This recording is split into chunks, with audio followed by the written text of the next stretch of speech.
Hello future teachers, welcome back to my channel.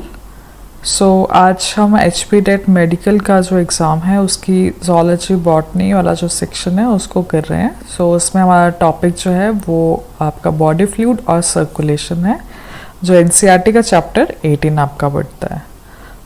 Human circulatory system का actual में काम होता क्या है? उसका काम क्या है कि आपका जो मटेरियल्स हैं, वेरियस मटेरियल, चाहे वो गैसेस हैं, हार्मोन्स हैं, न्यूट्रिएंट्स हैं, प्रोटीन हैं, उन सब को एक जगह से दूसरी जगह बॉडी में ट्रांसफ़र करना। Transfer of various material from one place to another in body. और वो मटेरियल कौन कौन से हैं? न्यूट्रिएंट्स, गैसेस, हार्मोन, प्रोटीन और आयंस। जो आपका सर्कुलेटरी सिस्टम है, इसके कंपोनेंट्स होते हैं एक heart, blood vessels, then blood.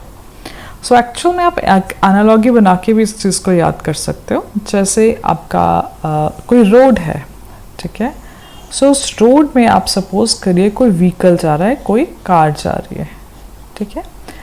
इस कार के अंदर क्या है? बहुत ज़्यादा बैग है, जैसे कि लगेज है, बहुत सामान है आपका, तो उसको एक जगह से दूसरी जगह यहाँ पहुँचाया जा रहा है। तो अब इस चीज़ को मान लीजिए कि जो रोड है वो हमारा ब्लड वेसल्स हैं, और जो ये व्हीकल है ये हमारा ब्लड है। और इस ब्लड के अंदर क्या थे? हमारे न्यूट्रिएंट्स थे, आयंस थे, ठीक है। जो ब्लड वेसल्स है वो एक तरीके से रोड की तरह काम करता है, और जो ब्लड है वो व्हीकल्स की तरह काम करता है, और जो आपका जो न्यूट्रिएंट्स हैं, जो सामान है, उसको एक जगह से दूसरी जगह ट्रांसफ़र होने में हेल्पफुल करता है। जो ब्लड सर्कुलेटरी सिस्टम होता है वो अगर ह्यूमन की बात की जाए तो ये कैसा है? क्लोज होता है। क्लोज का मतलब क्या है? क्लोज का मतलब है कि जो ब्लड है वो ऑलवेज फ्लो करता है कहाँ पे? Inside blood vessels.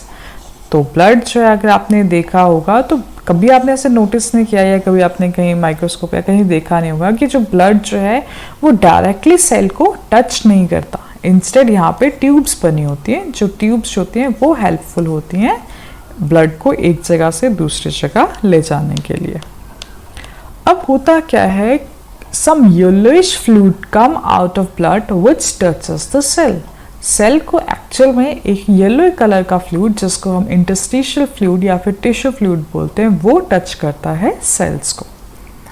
हमारा जो ब्लड है उसके जो कंपोनेंट्स हैं वो 55% लिक्विड है। लिक्विड में आप प्लाज्मा को देख लीजिए, और रिमेनिंग 45% जो है वो सेल या फिर सेल के कंपोनेंट, जिसमें RBC, WBCs और प्लेटलेट्स आते हैं, वो होते हैं। तो यहाँ पे आपको पता होना चाहिए कि 55% जो है वो प्लाज्मा है, और इस प्लाज्मा के अंदर भी वाटर 90 to 92% है, प्रोटीन 6 to 8%, और रिमेनिंग परसेंटेज जो है वो न्यूट्रिएंट्स, आयंस और हार्मोन्स की होती है। जो प्रोटीन्स हैं यहाँ पे 3 टाइप के हमें देखने को मिलते हैं। एक albumin, second globulin, third fibrinogen. सबसे ज़्यादा जो है वो आपका हाईएस्ट अमाउंट जो है वो एल्ब्यूमिन का मिलता है यहाँ पे, और लोएस्ट जो है वो फिब्रिनोजन का मिलता है। अब जो आपका एल्ब्यूमिन है वो फॉर्म कहाँ पे हो रहा है? वो एक्चुअल में जो है वो लीवर में फॉर्म हो रहा है, और जो फिब्रिनोजन है वो भी आपका लीवर में ही फॉर्म होता है, ठीक है। फिब्रिनोजन आप आगे चल के पढ़ेंगे कि ब्लड क्लॉटिंग में हेल्पफुल रहने वाला भी एक कंपोनेंट है। अब जो यहाँ पे ये एल्ब्यूमिन है, ये वाटर को कैपिलरीज के अंदर जो है वो रिटेन करके रखता है। एक तरीके से एल्ब्यूमिन जो होता है कैपिलरी में जो वाटर है उसको बाहर जाने से रोकता है। मतलब क्या कर रहा है? वो एक तरीके से ऑस्मोटिक बैलेंस जो है उसको बना के रख रहा है।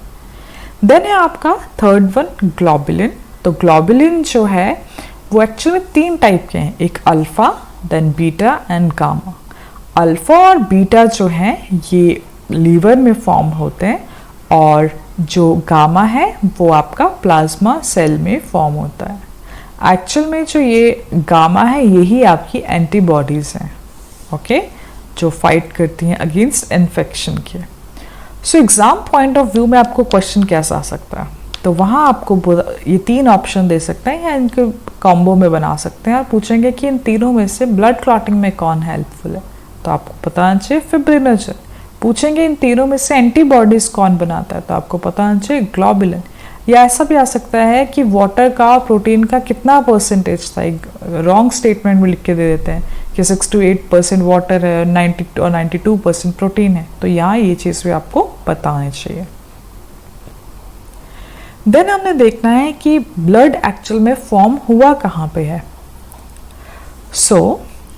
एक तो आपको पता है ब्लड में सिंपल सिर्फ ब्लड के सेल्स ही नहीं है, पूरा इसका प्लाज्मा बनता है। तो वो प्लाज्मा कैसे बनेगा, या आपका डाइजेस्टिव सिस्टम से, स्टमक वगैरह से, यहाँ से वाटर आ जाएगा, लार्ज इंटेस्टाइन से आयन आ जाएगा, लीवर से प्रोटीन आ जाएगा। तो ये सारा क्या है, एक तरीके से प्लाज्मा की फॉर्मेशन कर देंगे। अब जो इसके सेल्स होते हैं ब्लड के, WBCs, RBC, प्लेटलेट्स, तो ये तीनों के तीनों जो हैं वो रेड बोन मैरो से ही फॉर्म होते हैं। ओके, सो बोन का स्ट्रक्चर आप लेटर ऑन बहुत अच्छे से और डिटेल में पढ़ोगे। तो आपको पता है ये आपका बोन है और यहाँ बोन के अंदर छोटे छोटे पोर प्रेजेंट है। इन पोर्स में कुछ फ्लूइड प्रेजेंट होता है, कुछ टिश्यू फ्लूइड प्रेजेंट होता है, ठीक है। और ये जो फ्लूइड है इसी में आपका रेड बोन मैरो जो है वो फॉर्म होता है।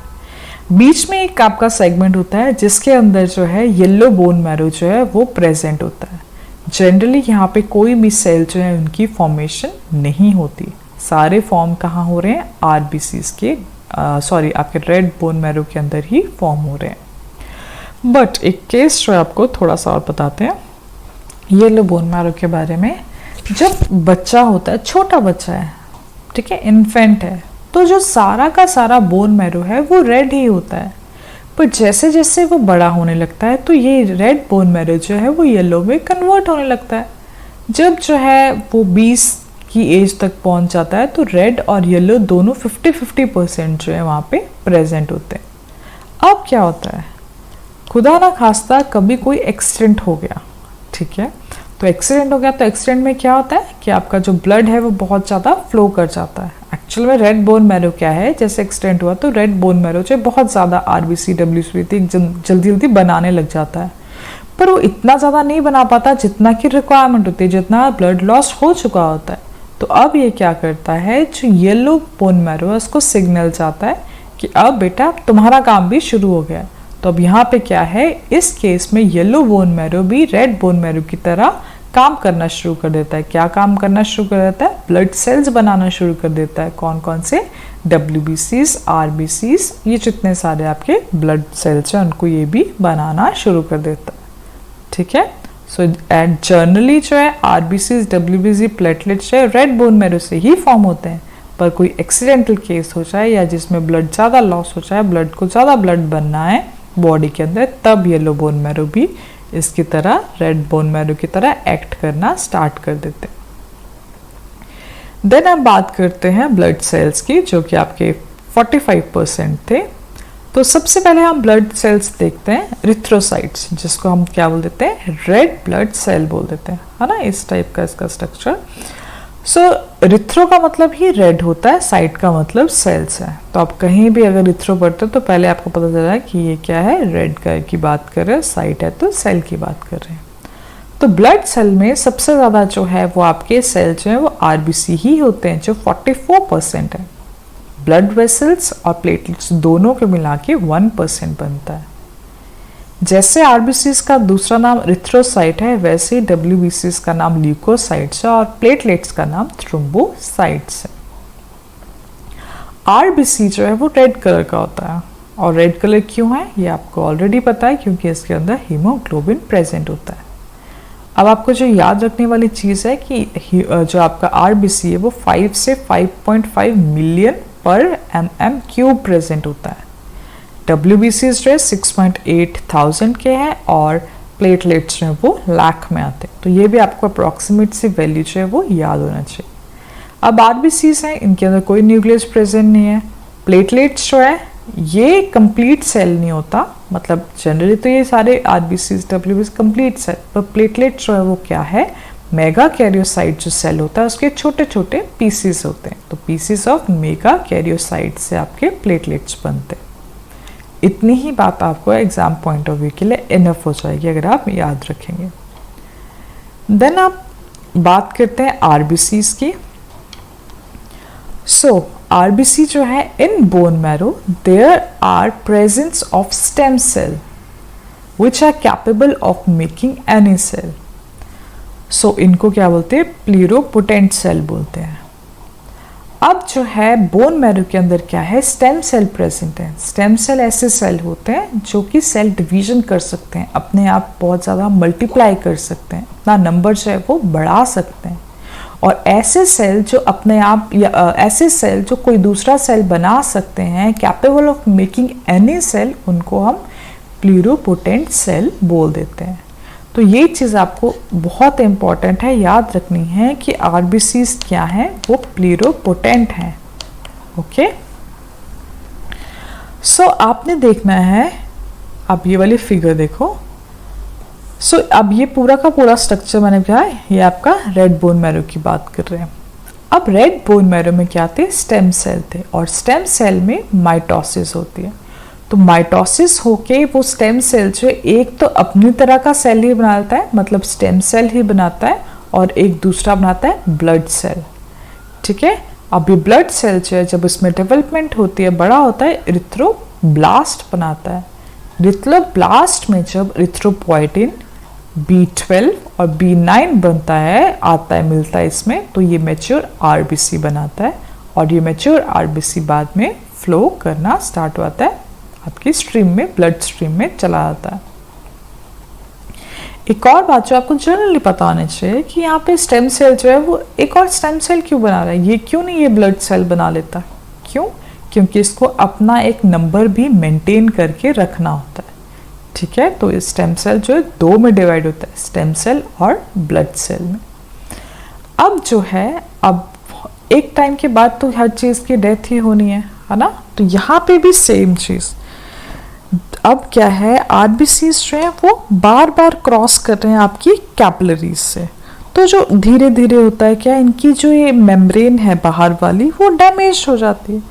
तो अप्रोक्सीमेटली 120 डे के बाद क्या होता है, ये सारे के सारे मरना शुरू हो जाते हैं। तो जब ये मर रहे होते हैं तो ये क्या करते हैं, ये चले जाते हैं स्प्लीन के अंदर, जिसको हम ग्रेव यार्ड बोलते हैं आरबीसीज का। वेरी इंपॉर्टेंट, आपको पता होना चाहिए ग्रेव यार्ड कौन है आरबीसी का, स्प्लीन। और ये पता होना चाहिए कि ये मरते कितने दिन के बाद है, अप्रोक्सीमेटली 120 डे के बाद। जैसे ही ये स्प्लीन के अंदर जाते हैं तो कुछ आरबीसीज जो हैं वो क्या करते हैं, यहाँ पे स्टोर हो जाते हैं, और कुछ को क्या और जो कुछ सेल जो हैं, जो डेड सेल हैं, अभी मर गए हैं, है ना, तो कुछ सेल जो हैं वो चले जाते हैं लीवर के पास, चल जाते हैं। अब लीवर के पास जो है कफर सेल प्रेजेंट होते हैं। ठीक है, जो कि इनका नेचर क्या है, फैगोसाइटिक सेल है। फैगोसाइटिक का मतलब क्या होता है, वो सेल ईटिंग है, सेल को खा लेते हैं। तो जो डेड सेल है वो कहाँ जा रहे हैं, लीवर के पास जा रहे हैं, जहाँ पे इसको कफर सेल जो है वो उसको खा ले रहा है। तो कुछ सेल मर रहे हैं, वहाँ जा रहे हैं, और कुछ स्प्लीन के अंदर स्टोर भी हो जा रहे हैं। ओके, ये चीज़ आपको पता होनी चाहिए। अच्छा, एक और चीज़ जो आपको पता होनी चाहिए, हीमोग्लोबिन में क्या होता है, एक हीम प्रेजेंट है और एक ग्लोबिन पार्ट प्रेजेंट है। तो जब क्या, अब इसकी डिग्रेडेशन होनी है हीमोग्लोबिन की, है ना, इसको तो डिग्रेड होना ही होना है। तो जो हीम पार्ट है वो दो में डिग्रेड होता है, एक बिलीरुबिन, दूसरा बिलीवर्डिन। ठीक है, अब जो है हीम बिलीरुबिन और बिलीवर्डिन में जब जैसे डिग्रेड होना शुरू तो ये चला जाता है लीवर के अंदर। ठीक है, और यहाँ पे जो बाइल कंपोनेंट में ये मिक्स होना शुरू हो जाता है, और जो ग्लोबिन पार्ट है वो चेंज हो जाता है ग्लूकोज में। ग्लोबिन जो है प्रोटीन पार्ट है ना, तो उसको भी डिग्रेड होना है, तो वो प्रोटीन पार्ट जो है लेटर ऑन जाके आपका ग्लूकोज में डिग्रेड हो जाता है।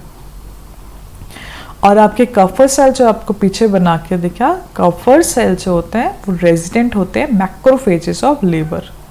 ठीक है, तो यहाँ पे मैक्रोफेजेस जो है वो लीवर के होते हैं। तो जो एक्स्ट्रा आपके डेड सेल्स हैं उनको खाने का काम कौन कर रहे हैं, यहाँ पे कफर सेल कर रहे हैं। देन आपने WBCs को देखना है। तो ये बात तो आपको ऑलरेडी पता चल गई है कि WBCs जो है वो बोन मैरो के अंदर बन रहे हैं। WBCs दो टाइप के हैं, ग्रैनुलोसाइट्स और एग्रैनुलोसाइट्स। ग्रैनुलोसाइट में इओसिनोफिल्स, बेसियोफिल्स और न्यूट्रोफिल्स आते हैं। इसमें उतना कंटेंट पूरा लिखा है जो आपके एग्जाम पॉइंट ऑफ व्यू से इम्पोर्टेंट, ना कुछ फालतू लिखा है और ना कुछ कम लिखा है, तो ये आपके लिए इनफ रहेगा। इससे कहीं बाहर भागने की जरूरत नहीं है। एचपी टेट के लिए मोर देन इनफ काम है आपका, इतना कर लोगे तो भी बहुत ज़्यादा हो जाएगा। ओके, सो ग्रैनुलोसाइट जो इओसिनोफिल, बेसियोफिल और न्यूट्रोफिल्स तीन टाइप के होते हैं। ग्रैनुलोसाइट जो है वो मोनोसाइट है। अब इओसिनोफिल्स जो है वो आपके 2 to 3% होते हैं। ओके, 1 से 0.5% बेसियोफिल है, 60 से 65% न्यूट्रोफिल्स हैं और रिमेनिंग 6 से 8% मोनोसाइट्स और ए ग्रैनुलोसाइट्स का एक और आपका लिम्फोसाइट जो कि 20 और 25% में प्रेजेंट है। तो सबसे ज़्यादा मैक्सिमम कौन प्रेजेंट है? अगर दोनों को कंपेयर करो तो न्यूट्रोफिल 60 से 65% है और लीस्ट बोला जाए तो आपका बेसियोफिल्स होते हैं। अब आपको यहाँ पे इनके करेक्टर्स जो है बहुत इंपॉर्टेंट है, ये आपको पता होना चाहिए। सो इओसिनोफिल्स जो है इसके अंदर बायलोब्ड न्यूक्लियस प्रेजेंट होता है। आप न्यूक्लियस देख रहे हो ना, ये बायलोब्ड है। जब और ये एसिड डायस्टेन जो है वो करता है और इसका काम क्या है? ये काउंटर अटैक करता है पैरासिटिक इन्फेक्शन के लिए। कोई पैरासिटिक इन्फेक्शन अगर आपकी बॉडी में आ जाए तो काउंटर अटैक किसने करना है? इओसिनोफिल्स ने करना है। देन बेसियोफिल्स, बेसियोफिल्स भी बायलोब्ड होते हैं और ये डाय से जो है वो आपका डायस्टेन से आपको बेसिक होते हैं। बी नाम से याद रखना, बेसियो तो बेसिक याद रहेगा, इओसिनोफिल से अपोजिट है तो अपने आप को याद रहेगा। अब जो बेसियोफिल्स हैं ये तीन टाइप के जो आपकी केमिकल्स हैं उनकी सिक्रीशन करता है, हैपरिन, हिस्टामाइन, सेरोटोनिन।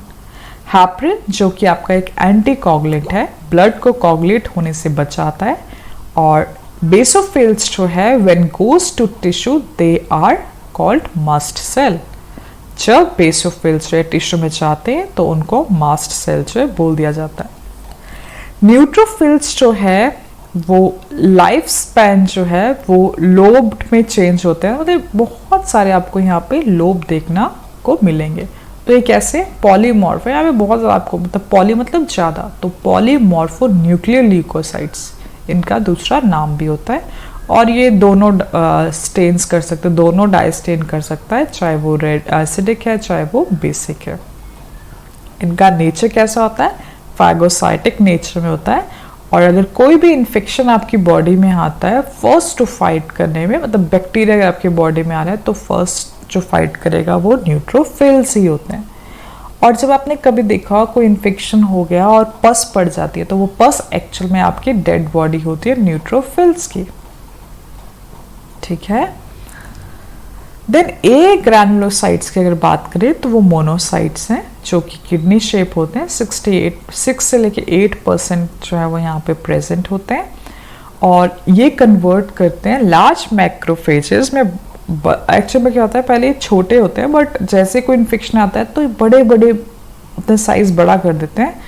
और क्योंकि बड़ा साइज जैसे बड़ा करते हैं छोटे छोटे बैक्टीरिया को ये खाना शुरू करते हैं, ठीक है। तो खाना शुरू करते हैं तो इनका नाम मतलब ये है कि जैसे ये बैक्टीरिया जो बॉडी में एंटर करता है तो ये उसको खाना शुरू कर देते हैं अपना साइज बड़ा करके। Then lymphocytes, B lymphocytes, T lymphocytes होते हैं, ये भी आपके बोन मैरो के अंदर ही फॉर्म करते हैं। बी जो है वो मैच्योर होता है बोन मैरो के अंदर और फिर जाता है ब्लड में। और टी जो लिम्फोसाइट्स है वो बोन मैरो में ही रहता है और सीधा जो है ब्लड में जाता है और अपनी मैचुरेशन के लिए कहाँ जाएगा? थाइमस में जाएगा। एक थोड़ा सा मैंने फिगर बना के आपको इसमें दिखाती हूँ। ओके ये मान लिया आपने बोन मैरो घर जैसा बना रखा है मैंने, है ना। तो बोन मैरो के अंदर स्टेम सेल था, स्टेम सेल ने ही न्यूट्रोफिल्स बनाए, बेसोफिल्स बनाए, एओसिनोफिल बनाए, मैक्रोफेजेस बनाए, आपके मोनोसाइट्स जो होते हैं, बी सेल बनाए और टी लिम्फोसाइट्स बनाए। न्यूट्रोफिल्स जो है हमने क्या बताया था आपको, न्यूट्रोफिल्स क्या करेगा? अटैक करेगा, ठीक है, कोई भी बैक्टीरिया आएगा उसके अंदर। बेसोफिल्स ने क्या करना था, 3 टाइप के आपके केमिकल सिक्रेट कर रहे थे, हेपरिन, हिस्टामिन, सेरोटोनिन। और बेसोफिल्स ने ही जब टिश्यू में जाना था, ये टिश्यू में गए तो बेसोफिल किस में कन्वर्ट हो गए, मास्ट सेल में कन्वर्ट हो गए। फिर अगर इयोसिनोफिल का काम क्या हुआ था कि अगर बॉडी में जो है पैरासाइट आते हैं, सपोज कि एस्कैरिस आ गया, टेप वॉर्म आ गया, तो फाइट किसने करना है, इयोसिनोफिल्स ने जाके ये क्या करते हैं, अपना नंबर एकदम से बढ़ा लेते हैं और जाके कोई भी पैरासाइट है उस पर अटैक करते हैं।